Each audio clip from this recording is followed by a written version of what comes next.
C'est parti pour un autre épisode de J'aime ta compagnie, le balado des entreprises ambitieuses qui n'ont pas de département marketing.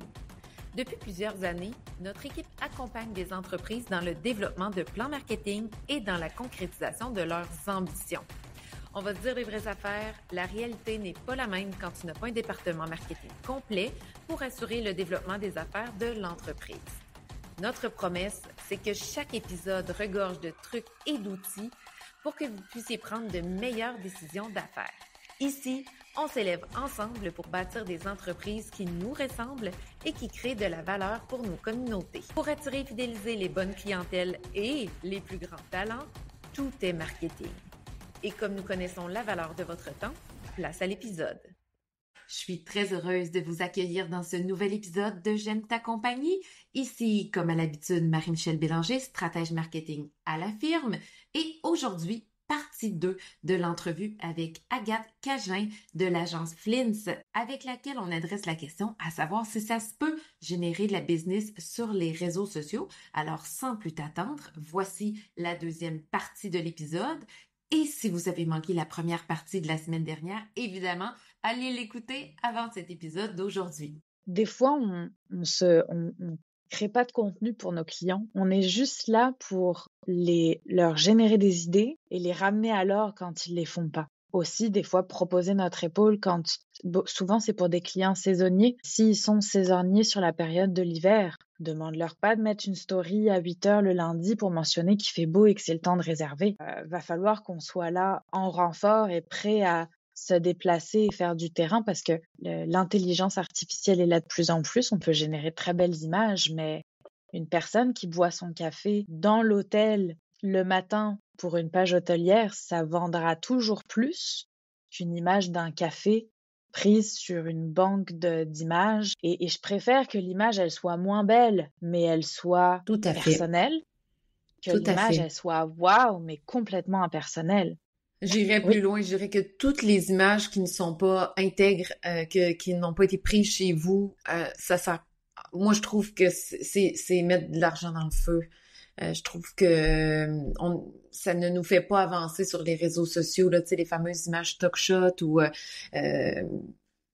tu sais, à moins que ça soit une blague, là, une conception de quoi de drôle, mais on veut reconnaître l'entreprise, la saveur de l'organisation, peu importe ce que ça signifie dans l'entreprise, là, mais on veut des vraies affaires, tu sais, Quand ça fait 18 fois que tu vois la même fille dans le même mois sur différentes plateformes, cette image-là est populaire ce mois-ci. Et si ça vous stresse, défilez le fil d'actualité d'une entreprise dont vous êtes fan et que vous aimeriez ressembler et regardez les débuts. Pour se rendre là, il y a eu un moment, ils ont commencé tout en bas et c'est un beau cheminement et je le mentionne aussi, c'est peut-être bête, mais ça se peut qu'on participe au début du cheminement et on se ressente dépassé et que là, ça prend peut-être soit une ressource temps plein, soit c'est super évolutif et il faut écouter avant tout son entreprise et on peut être là une période de temps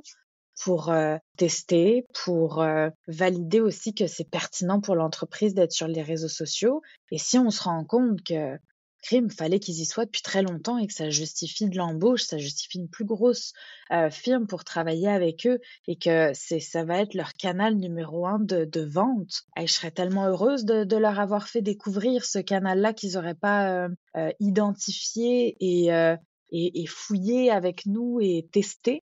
Donc les réseaux sociaux, c'est super évolutif. Je le précise aussi, le nombre de followers ne signifie pas l'interaction et ne signifie pas la visibilité, ni non plus le taux de conversion à la fin. On a des clients qui ont 200 abonnés et c'est 200 personnes récurrentes qui vont consommer, peut-être pas dans les 200, mais il suffit d'une cinquantaine, et qui vont partager à chaque fois qu'il y a une publication. Et c'est ni la sœur, ni l'oncle, ni la tante qui va le faire. Et si on en revient à tantôt. Et ça va être une clientèle engagée qui va consommer. C'est important aussi de savoir ce qu'on vend et à combien on le vend. Je divague encore, mais je fais partie d'un réseau d'affaires au Saguenay pour avoir tout type de visibilité pour mon entreprise. Et une personne qui vend des voitures ou une personne qui va vendre du saumon fumé à 5 dollars le morceau, mettons, ben, tu peux pas calculer le nombre de ventes de la même façon à la fin de l'année. Une personne, si elle a vendu une voiture, elle aura fait une commission de, je dis n'importe quoi, 1500 dollars. Un saumon fumé, il faudrait qu'elle en vende au moins 100 pour essayer un minima d'à côté, en fonction du secteur d'activité, en fonction du réseau social. C'est compliqué de dire une tendance et une recette magique vraie, parce que Il y en a c'est pas pas. vrai que c'est vrai pour tout le monde. C'est ça. Non, non, il y en a pas, il y en a pas. Puis j'aime ce que tu dis. Moi, je suis tombée dans ce piège-là dans mes débuts. Là, j'avais beaucoup d'ambition. Puis il y a une collègue à moi que j'engageais à l'externe pour m'aider à l'époque là, puis qui me disait, tu sais, Marie-Michel, tu te compares à des filles millionnaires qui n'ont pas d'enfants, puis tu veux dès le jour 1 avoir le même genre de business que les autres ont pris 15 ans à bâtir. Puis c'est pas du trop, tu sais, souvent, c'est comme même lancer une entreprise, tu sais, c'est du 5 à 10 ans, là. N'importe quel entrepreneur de talent va te dire que c'est pas vrai que c'est 1, 2 ans lancer ta business, c'est 5 à 10 ans pour que ça soit bien groundé puis que ça réussisse. Puis fait que les réseaux sociaux, c'est un peu ça. Puis Simon Sinek sur les réseaux sociaux avait dit une fois la métaphore, puis je l'avais partagée sur Instagram, mais moi, ça m'avait tellement fait du bien. Il parlait de faire des crêpes. Puis tu sais, il disait, tu sais, ta première crêpe est toujours moche. Puis tout le monde le sait, puis il y a C'est personne qui vrai. s'en fait avec ça. La deuxième est moins pire, puis là, la troisième, on jase. Mais quand tu fais des réseaux sociaux ou n'importe quelle autre action marketing que tu commences pour la première fois, faut que tu acceptes que ta première crêpe, c'est ta première crêpe, puis la deuxième va être moins pire, puis la troisième, ben là, tu vas être dans le game, tu sais. Puis il y a aussi quelque chose que j'ai observé sur les réseaux sociaux, c'est que souvent, on publie beaucoup, mais on oublie d'engager. Puis un réseau social, ça le dit, c'est social. Tu interagis avec les autres. Alors, si tu ne donnes pas aux autres ce que tu veux recevoir, ben tu risques de ne pas le recevoir. Puis ça demande aussi du temps. Puis même moi, des fois, dans mon conseil, je dis 50% c'est de la création de contenu, puis 50% c'est aller engager avec les autres, des clients potentiels, des partenaires potentiels, des bailleurs de fonds, des distributeurs, des donateurs, des membres, des conseils d'administration, peu importe, d'aller engager avec d'autres pages et comptes personnels qui peuvent faire partie de tes différentes clientèles idéales, c'est important. Avec tout ce qu'on a dit, Agathe, on a dit beaucoup de choses sur les réseaux sociaux. Ça serait quoi ton grand conseil à quelqu'un qui nous entend qui dit « Bon, là, c'est beau les filles, là, j'ai compris, il faut que j'en fasse un petit peu plus sur les réseaux sociaux. Je le sais, je traîne ça comme un boulet. Je suis pas sûre d'aimer ça. » Ou même certains détestent les réseaux sociaux. Mais c'est quoi le grand conseil que tu pourrais dire aux entreprises, organisations qui veulent commencer puis se mouiller le gros orteil? Je te dirais, alors j'en ai eu deux, mais je vais te dire vraiment celui dont je suis convaincue depuis le plus longtemps. Va pas trop vite d'un coup. Parce que c'est un peu un sentiment de oh my God, j'y suis pas, il faut que j'y sois. Ok, là j'ai vraiment full envie. Je me bloque 2 après-midi pour penser à mes idées, commencer à écrire, parce que souvent ça commence par l'écriture ou par une photo. J'aimerais dire que c'est la vidéo, mais la réalité c'est que souvent ça passe par une photo ou un texte en commençant. Et sur les 3 prochaines semaines, il va y avoir 1 à 2 publications par jour, une story le matin, des projets, des beaux projets. Et 3 semaines après, ça m'a rien généré. J'ai vraiment beaucoup d'énergie. Je sais plus de quoi j'ai envie de parler. Ça a rien Je suis changé à mon essoufflée. entreprise. Je suis Je suis essoufflée. essoufflée. J'ai tout mis là-dedans. Qu'est-ce que je fais là-dessus? Et là, je suis allée lire 2, 3 articles. Ils disaient que sur TikTok, fallait être là tous les jours. Je suis là tous les jours, je vois pas de résultats. Et ça serait ça mon conseil. C'est, si vous voulez aller sur les réseaux sociaux, accompagné ou pas accompagné, mettez de côté un petit peu le fonctionnement des algorithmes et allez-y à une cadence que vous serez en mesure de respecter dans le temps. Si vous êtes en mesure de respecter cette cadence, vous aurez plus le goût de le faire. Et là encore, on reparle de nos 3 mois de tantôt. Vous serez allé très vite dès le début. Vous aurez publié beaucoup. Tête baissée, je sais plus l'expression québécoise, mais la tête dans le basic, quelque chose comme ça.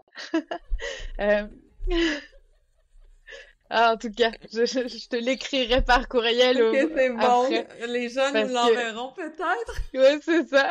Ça ne fait que 4 ans que je suis au Québec. Moi, j'ai grandi ici. T'es meilleure que moi. Ça se peut que ça soit une expression du Saguenay aussi, en tout cas. Mais Non, mais ça me dit quelque chose. et donc d'être allé trop vite, de s'être essoufflé, on aura peut-être dans des cas atteindre 3 mois, mais dans la majorité des cas, c'est moins d'un mois où la personne va s'être essoufflée, va pas avoir de résultat, il va être découragé. C'est un petit peu comme quand on a pris une mauvaise habitude. Quand on a pris une mauvaise habitude, reprendre une bonne habitude, c'est dur, versus se faire accompagner dès le départ et avoir un sentiment de le faire ensemble à petite fréquence, mais tenir dans le temps, on prend tout de suite un bon beat qu'on est capable de tenir. Et là, augmenter sa fréquence, elle va être plus facile et on va toujours garder cette envie de le faire, un petit peu comme la course à pied dans le fond. Donc, c'est vrai que le sport, c'est la même affaire, là. Tu le vois des gens qui veulent commencer à courir puis qui font des 10 kilomètres pendant 4 fois semaine. La première semaine, ils se blessent puis après, c'est terminé. Donc, de choisir une plateforme, une fréquence très, très réaliste. Par exemple, une publication semaine pour le fun. Puis même, je donnerais aux gens l'objectif de se dire, je m'engage sur 3 mois, sur 6 mois. Je le fais sans me poser de questions, sans me mettre de pression. J'y pense pas. Puis les jours où je file pas, ben je le fais pareil. Tu sais, c'est vraiment ça qui est important. Je trouve un peu comme se brosser les dents, là. Pas de se dire comme moi le balado, c'est arrivé des journées où ça allait moins bien dans ma vie personnelle, où j'avais moins bien dormi, puis que j'avais des balados à faire. Ben crois-moi pas, mais il y en a que j'ai fait sur mon divan, vraiment magané, fatigué. Et ceux-là fonctionnent mieux que d'autres et me ramènent de la business en ce moment. Alors tu sais, on le sait pas. Il faut pas trop non plus attendre d'être prêt, hein, puis d'attendre d'être dans la parfaite chose à montrer, mais plutôt de le voir à l'inverse, de se donner un petit défi réaliste, puis de le faire. Je suis tout à fait d'accord avec toi. Comment on fait pour se faire de la place, là, pour être constant, pour s'organiser dans le travail? Comment tu vois ça? Parce que ça demande une constance, là, dire, par exemple, je fais un post semaine. Comment on organise ça dans le travail? Je m'excuse, je réponds pas à ta question, mais je vais y répondre juste après. C'est que je me rends compte souvent que les petites entreprises qui sont la tête dans leur entreprise et qui voient juste leur production, ça leur arrive souvent de pas savoir de quoi parler sur leurs réseaux sociaux. Donc ça, c'était un petit peu mon introduction à la réponse. Et donc de se faire accompagner pour être fréquent, d'avoir un œil extérieur. Et si c'est pas une entreprise, ça peut être une blonde, un ami, de boire un café ou de poser la question aussi à ses clients, pourquoi tu m'as choisi? Et ça peut commencer juste par exemple, mettre les avis clients que les gens ont mis sur Google ou oralement. Et c'est une belle présence à avoir sur ces réseaux sociaux qui est de dire, j'ai été appréciée, on a apprécié ce que j'ai fait pour eux, que ça soit un produit, un service ou quoi que ce soit. Donc de demander aux autres pourquoi tu m'as choisi moi, je pense que ça peut être un bon point de départ pour savoir de quoi on va parler. À ta question, comment on s'organise pour être rigoureux et tenir le fort, avec des outils, bloc-notes sur le téléphone, hein, si vous avez un iPhone, Note n'aura jamais été que votre meilleur ami. J'ai commencé en toute transparence dernièrement. J'ai fait une liste dans les notes de mon téléphone pour les idées parce que c'est en marchant, c'est en prenant des cafés, c'est en prenant mes vacances, c'est en sortant, c'est en jasant avec des amis dans le parc que me viennent des idées de balado ou encore quand les gens me posent des questions, puis c'est toujours les mêmes questions qui reviennent sur le marketing. Là, je prends quelques notes ou encore quand j'ai des idées d'invités, je note ça là-dedans, mais c'est vrai qu'il faut que ça nous suive partout parce que les idées ne vont pas venir le lundi à 9h30 quand on s'est mis un bloc de travail pour les réseaux sociaux. Tout à fait. Au contraire, on aura une belle page blanche et on va se dire pourquoi je fais ça? Pourquoi je me suis infligé ça? Pourquoi là j'ai 1 heure là pour faire mes contenus là. C'est vrai quand même. Hein? Been there, done that. Très vrai, très très vrai, très vrai. Puis même moi, en tout cas, j'ai l'idée du balado, mais quelques fois avant de faire enregistrer, tu sais, souvent moi ça va m'arriver, tu sais, quand j'en ai trop, puis il y a eu trop de formations bookées dans ma semaine, ou tu sais, des trucs qui me prennent 7-8 heures par jour, ben ça veut dire que le balado, faut que je le fasse très, très tôt. Puis là, je suis tout seul, les yeux petits. Puis là, je suis là, pourquoi? Pourquoi? Faut être très prêt. Moi, j'aime ça, la méthode des blocs d'heures dans l'emploi du temps quand même.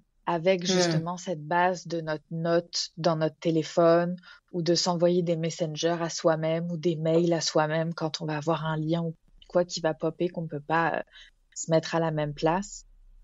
L'avantage du bloc de travail quand on est une personne qui aime cette méthode-là, c'est que notre horaire a été prévu en conséquence, on peut pas y déroger, on est dedans. Et l'heure peut être différente aussi en fonction des gens. Là, des gens, ça va être première chose, dernière chose de la journée. Moi, je suis plutôt team première chose parce que comme ça, je sais que j'ai fait mon enjeu de mon entreprise dans la journée et je peux passer à autre chose.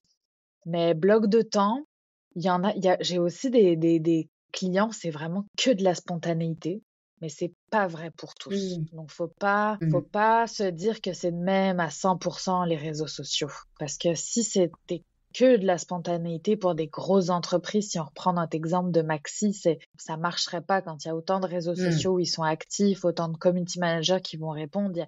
Il y a une stratégie en arrière. Peut-être qu'il va y avoir quelques stories qui sont spontanées le lundi matin, mais je pense pas qu'il y ait tant de spontanéité que ça parce que quand la TV suit, la radio suit, c'est compliqué d'être spontané de même. J'aime beaucoup ce que tu dis par rapport à la spontanéité parce que il y a vraiment certains individus qui vont mieux fonctionner dans des cadres et il y a certains individus qui vont mieux fonctionner dans une forme de spontanéité. Il faut se respecter. L'important, c'est le résultat. Est-ce que tu arrives à générer des résultats, à être constant, à documenter ce qui se passe dans ta business puis à générer des ventes via des réseaux sociaux? Si la réponse est oui, c'est que tu as trouvé ton moyen. Si la réponse est non, questionne-toi. Peut-être que tu as plus besoin de cadre ou que tu as besoin d'oser plus spontanément sans trop te prendre la tête. Qu'est-ce qui fonctionne le plus à moindre effort selon toi? Ça dépend du réseau social, mais je te dirais que tantôt on parlait de l'engagement.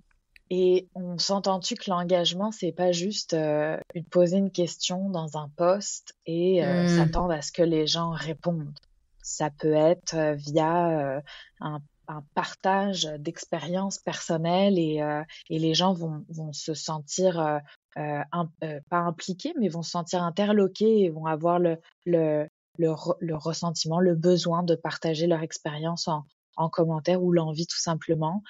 Ça peut être aussi de partager une réalité d'entreprise, une attente qu'un client aurait pu avoir envers soi. Ça peut être aussi de poser une question, certes, mais de montrer un lieu et de donner envie aux gens de venir sans nécessairement poser une question. Donc, commenter, liker, partager sous une publication, ça se fait pas que via une question, mais le moindre effort, la story. La story, honnêtement, c'est la spontanéité dont on parlait tantôt, elle se révèle beaucoup dans la story parce que c'est de l'instantané, c'est du 24 heures. Ce qui est hot en story, c'est que ça se supprime facilement si on regrette. Et surtout, c'est vrai, c'est important de le dire, ça se supprime facilement. Tout à fait. Où on se pense super réveillé le matin dans un mode où on a le goût de mettre une story et 2 heures après on repasse dessus, on reçoit des textes d'amis qui disent qu'est-ce que t'as fait là, Agathe? Je suis plus sûre, je leur regarde. Mais les stories, c'est la spontanéité, Et souvent, quand on ouvre un réseau social, en tout cas là je parle de Facebook et de Instagram, la première chose que les gens vont faire, c'est regarder leurs stories. Donc un coup vite pour être présent sur les réseaux sociaux, c'est d'être actif en story parce que c'est la première chose que les gens vont regarder. Votre story, c'est pas une info pub. Votre story, c'est pas on affiche vos services, c'est juste ça.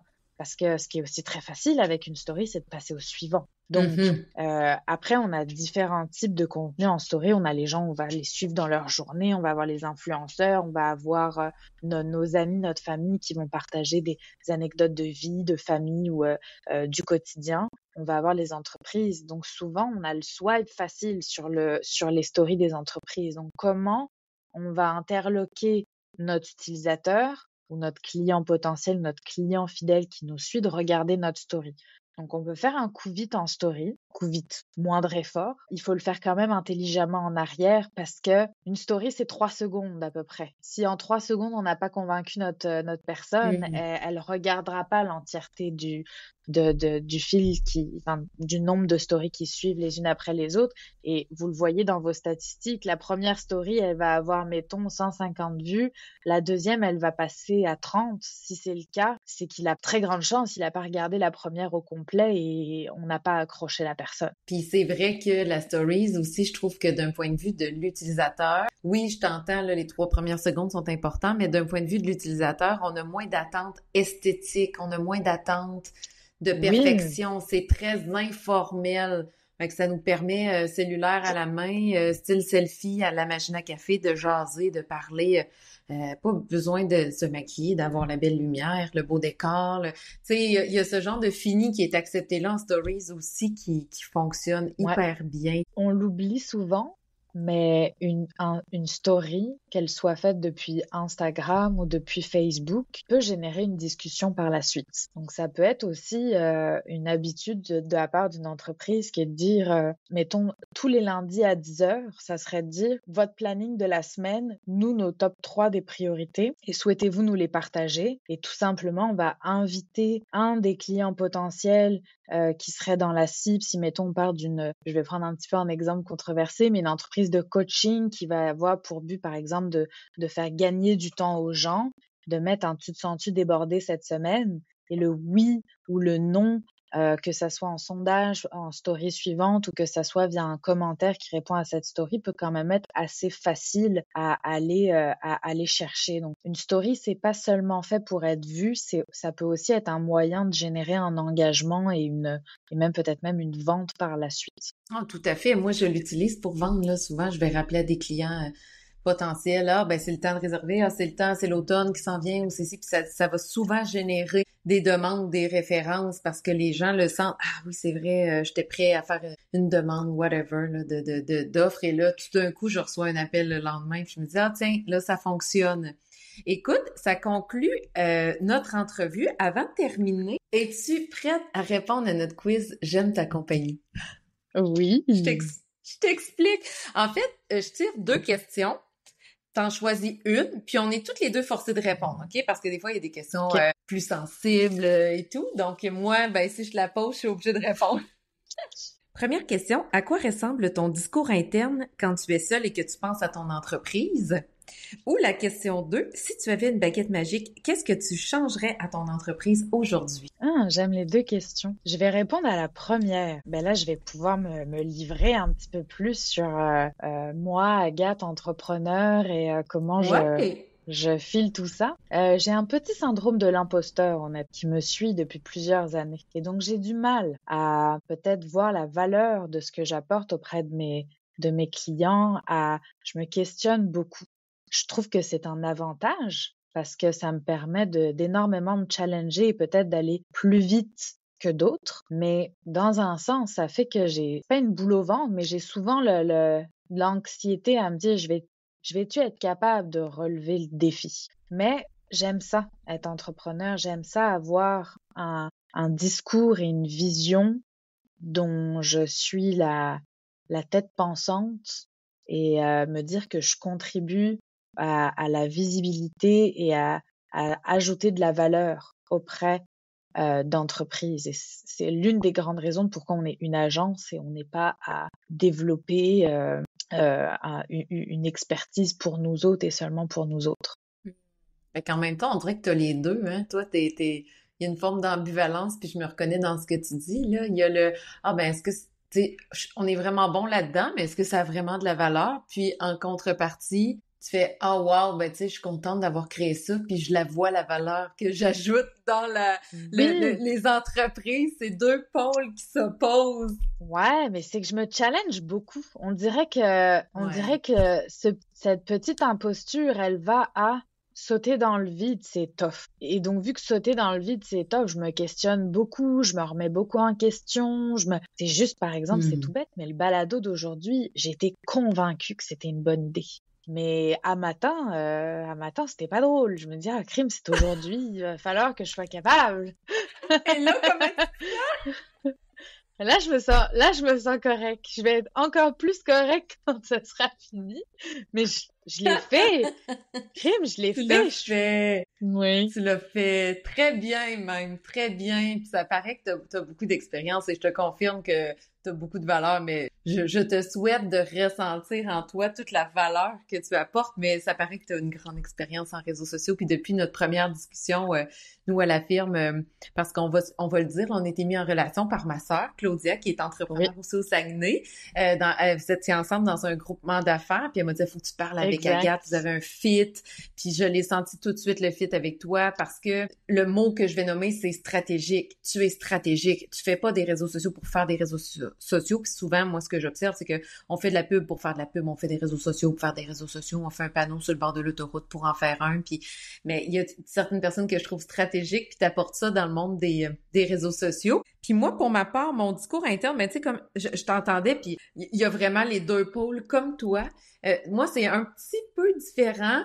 Où j'en suis, je suis rendue bien grounded dans la valeur qu'on apporte, mais j'ai travaillé fort là-dessus et ça se compte en années, OK? Du journaling à tous les matins pour noter ce sur quoi ma présence a apporté de la valeur dans la vie d'un client, là. Il a fallu que je fasse ça pour arriver à la posture où j'en suis aujourd'hui avec cette confiance en la valeur de mes conseils. J'ai travaillé extrêmement fort là-dessus, mais là où j'en suis, c'est vraiment par rapport à la business, c'est que d'un côté, je suis extrêmement fière de tout ce qui est fait, tu sais, non seulement, on est vraiment une petite shop de marketing, là, tu sais, on n'a jamais été plus que 3 employés dans la place, on crée de l'emploi, on a une présence, on s'implique bénévolement, on fait la différence pour nos clients, on crée des outils gratuits, on investit dans le balado, tu sais, le balado, là, moi, je paye des pigistes externes qui nous entendent d'ailleurs, qui nous aident, tu sais, je travaille fort pour tout ça, puis là, je suis comme, oh wow, c'est tellement hot, puis en contrepartie, j'ai le genre de discours très dur et négatif envers moi-même qui est toujours comme t'es pas assez avancé.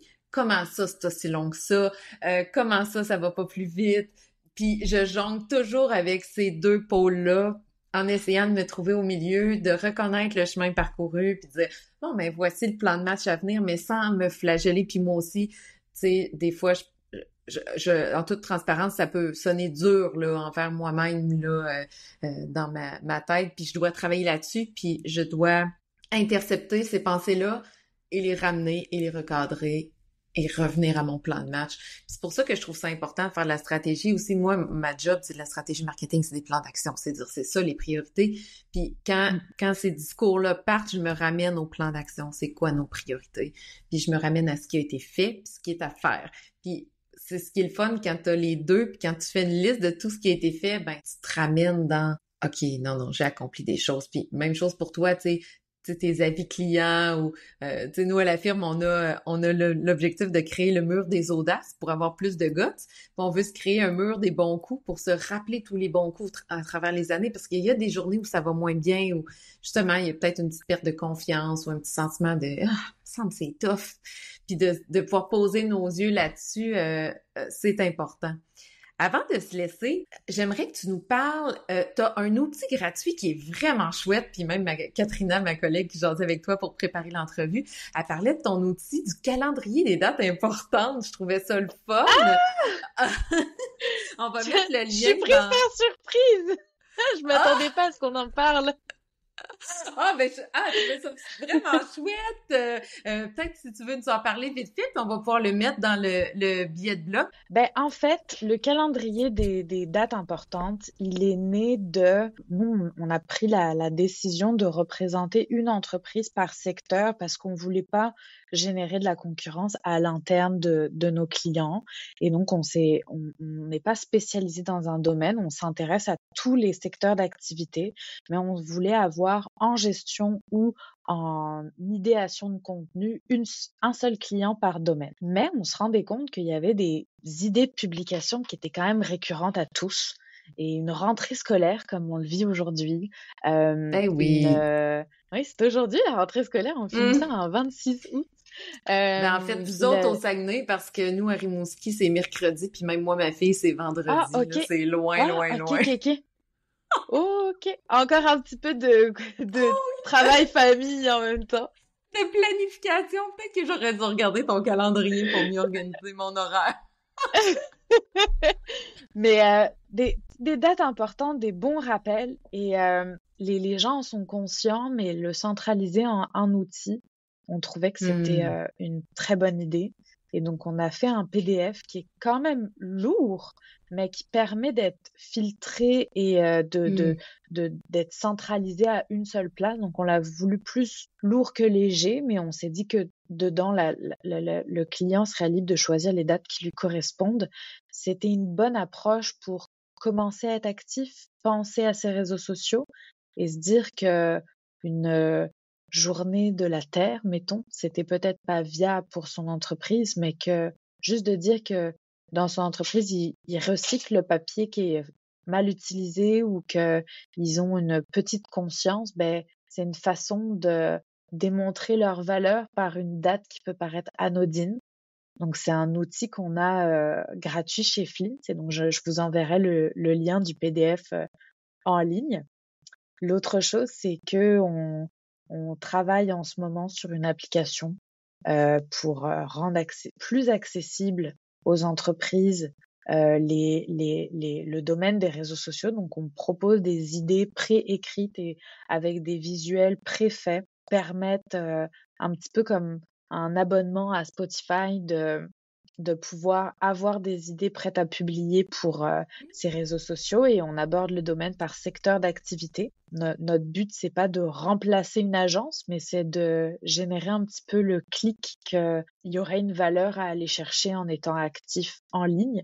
Et ça peut être aussi un très bon complément à une firme marketing et de dire que, par exemple, les dates ou le contenu de fond, ça soit un outil qui s'en occupe, mais que le contenu de forme est personnalisé, ça soit une personne ou une agence ou quoi que ce soit. Et pour nous contacter, mais notre site web, flintsagency.com, on a un très beau formulaire de contact et toutes nos informations de courriel. Et on sera ravis de répondre à une question ou à une demande de contact.